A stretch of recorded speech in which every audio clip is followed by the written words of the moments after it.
সম্মানিত ভিউয়ার্স, আপনারা এই মুহূর্তে যেই নদীটা দেখতেছেন এই নদীটার নাম হচ্ছে পায়রা নদী। এটা পটুয়াখালী জেলার মির্জাগঞ্জে অবস্থিত। আপনারা অনেকেই এই নদীটা সম্পর্কে জানেন বা অনেকে জানেন না। তো আমি আজকে আপনাদেরকে এই নদীটা সম্পর্কে বিস্তারিত বলবো। আপনারা ধৈর্য সহ ভিডিওটা দেখুন।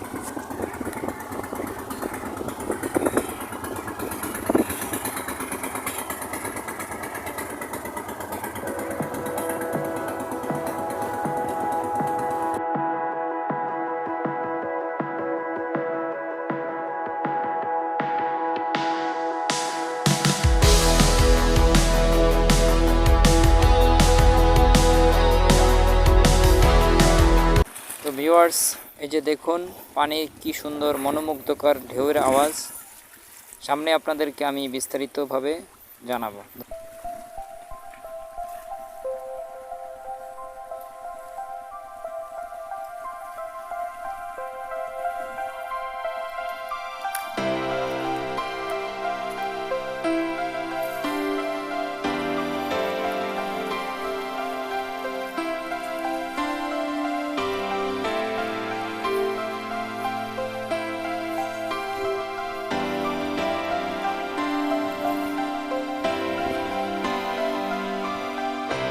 তো ভিউয়ার্স দেখেন, এখানে অনেকগুলো সারি সারি বস্তা দেওয়া আছে। আসলে এগুলো বস্তা দেওয়ার কারণ হচ্ছে ভিউয়ার্স, এগুলো নদীর রাস্তাকে ব্লক করা। অর্থাৎ এই যে এই পাশে দেখেন একটা মাটির রাস্তা আছে। তো এটা হচ্ছে মাটির কাঁচা রাস্তা, এটাকে আমরা ওয়াবদার রাস্তা বলি। তো এই রাস্তা দিয়ে নদীর পাড় দিয়ে মানুষ আগে হাঁটাচলা করতো। তো সেই রাস্তাটা আস্তে আস্তে নদী ভাঙার কারণে রাস্তাটা অনেকটাই ভেঙে গেছে, নদীর ভিতরে চলে গেছে। তো এখান থেকে এখন মানুষ হাঁটাচলা খুব কষ্ট হয়।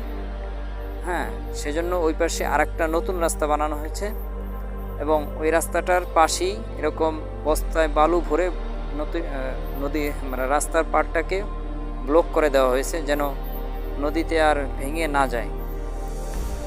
তো ভিউয়ার্স, কারণ হচ্ছে এই নদীটার ভিতরে আসলে মানুষের অনেক ঘরবাড়ি, অনেক জায়গা জমি চলে গেছে।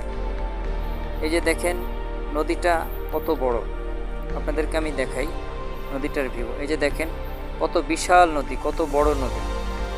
এই নদীটা আসলে এত বড় ছিল না, একসময় এই নদীটা অনেক ছোট ছিল, কিন্তু এই যে নদীর পাড় ভাঙতে ভাঙতে নদীটা আসলে অনেক বড় হয়ে গেছে। এখন এটা অনেক ভয়ানক নদী বা অনেক বিপজ্জনক নদীও বলতে পারেন। তো এই নদীর পাড়ে বা এই নদীর ভিতরে মানুষের অনেক জায়গা জমি, অনেক ঘরবাড়ি হারিয়ে গেছে। আর এই যে দেখেন নতুন রাস্তার পাশেই সামনে রয়েছে স্কুল কলেজ এই গ্রামের। তো এই স্কুল কলেজ পর্যন্ত যেন নদীটা পৌঁছে না যায়, সেজন্য এখানে নতুনভাবে অবদার রাস্তা করা হয়েছে পাশে ব্লক দিয়ে। আর এখানে দেখেন বাচ্চারা ঘুরতেও আসে, সবাই আসে, অনেকে। আপনারাও আসবেন। যারা ঢাকা শহরে যারা বিল্ডিংয়ের ভিতরে থাকতে থাকতে বোরিং হয়ে গেছেন, তারা এখানে এসে প্রকৃতির সুন্দর হাওয়া উপভোগ করবেন। আপনারা এখানে সুন্দর পরিবেশ দেখবেন, আপনাদের মনকে ফ্রেশ করবেন। তো ভিউয়ার্স, ভিডিওটা ভালো লাগলে সবার কাছে শেয়ার করে দিবেন এবং আমার চ্যানেলটা সাবস্ক্রাইব করে আমার পাশে থাকবেন এই ধরনের সুন্দর সুন্দর ভিডিও দেখার জন্য। ধন্যবাদ।